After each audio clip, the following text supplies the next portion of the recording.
What up, what up? This is Asher Roth hanging out here in London, and you're checking out KillerHipHop.com. Peace. I'm excited, man. Like, I was just telling Maxim backstage, like, coming back to Europe with more of just, like, a head on my shoulders. Like, first time you're out here, you're just kind of, like, soaking it all up. Like, getting to run around, whether it be Copenhagen, getting to come to London, getting to go to Paris, going through Germany, Berlin. You're going all these places for the first time. It's a lot. So getting to come back a little bit older now, a little bit more understanding of what we're doing and the people we're with, man, I couldn't be happier about it. No, right now it's just kind of we're getting into our new situation where we're going to be able to just have much more control over what we're doing, and for the most part we're going to wait. Like the whole presentation is super important, so when it presents itself, everybody will get the most information.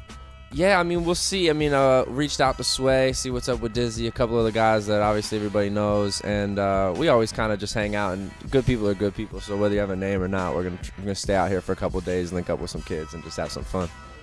Oh, we did, man. Like, that was, I think the cool thing about that started from the bottom thing was legitimately us just hanging out at the studio. So when that whole thing came about, I was talking about Hey Man, how much Hey Man, like, how important that of a record that was for me in the summer. So Chuck and I ended up having some fun with it, and then Chip was there, and I mean that's pretty much hip hop in a nutshell. It's a community, you know. No, man. I have a lot of respect for Scott and what he did with the Roots and his production credits and stuff like that. But it's just one of those things, you know. His extracurricular activity is well documented, so it's just one of those things. It's just more about having fun. So. Oh yeah, this is true. We were out in California, out in Malibu, going to my buddy's house, and we went a little too far. We kept driving because, you know, we were just having some fun down the PCH, and we went too far, turned around, and took a wrong right, and of course we're passing Mel Gibson. So I'm like, yo, should we turn around and ask him for directions? My girl's like, yes, we should do it. So we turn around, ask him kind of where the address is. He didn't say anything. The dude he was with, I guess it was like his son or one of his sons. He's just like, he was so bummed out. We literally were so blatant about turning around and asking him for directions. He was like, I can't believe these two are asking me for directions right now. But the dude was nice. He was like, yeah, it's right up here to the right, and just make a right. He's like right in front of us. But it was good, man. Whenever you get a chance to ask Mel Gibson for directions, I suggest you do it. I don't think I have anybody in particular that is just like, I have to work with that person. But collaborations in hip-hop and in music in general are always something that keeps it very interesting and fun. So I'm always down to kind of just work with people who are cool, who are doing some good stuff, and are good people at that. So we'll see whether it be, you know, Bruce Springsteen or some of the older guys, but or coming in just being able to work with someone like Mos, or you know, the Roots, those guys like that who I've always looked up to forever.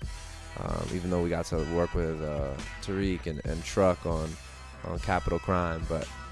It's always a pleasure to work with people who you've just kind of grown up admiring, but also it's a blast when you're working with like your peers who are super inspiring and just kind of hit it and can kind of get you thinking in a different way and keep it competitive too, because whenever you're around young MCs and they're hungry and excited, it makes you excited.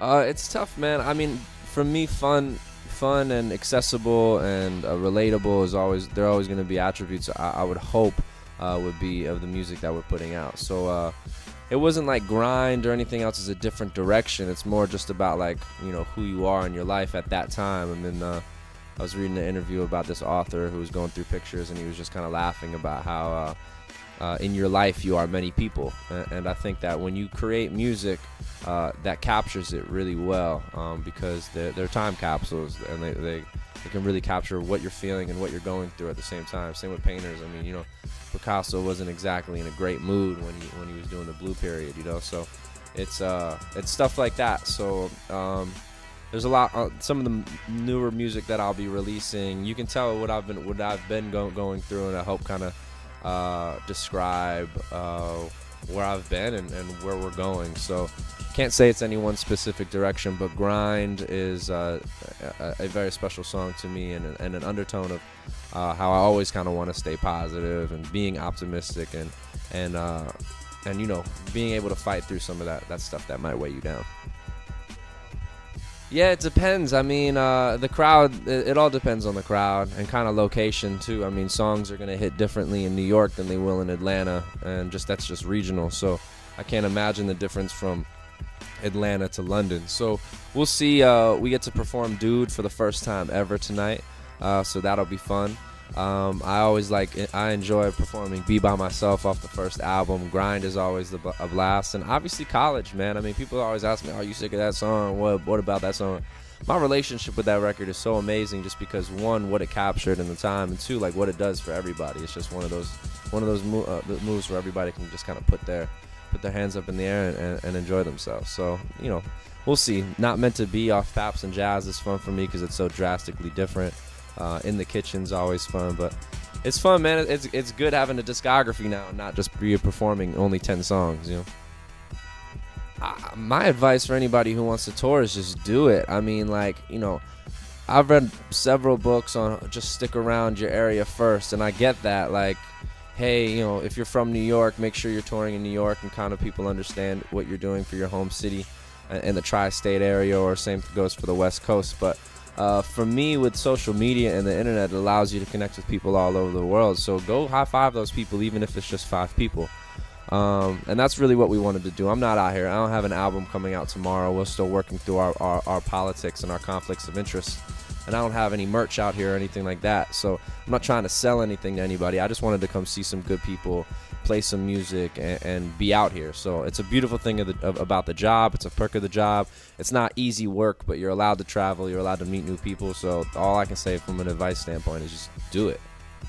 Oh, there's many things I dislike about the music industry. If you love music, don't get in the music industry. When it becomes your job, that's when it becomes a little bit unappealing.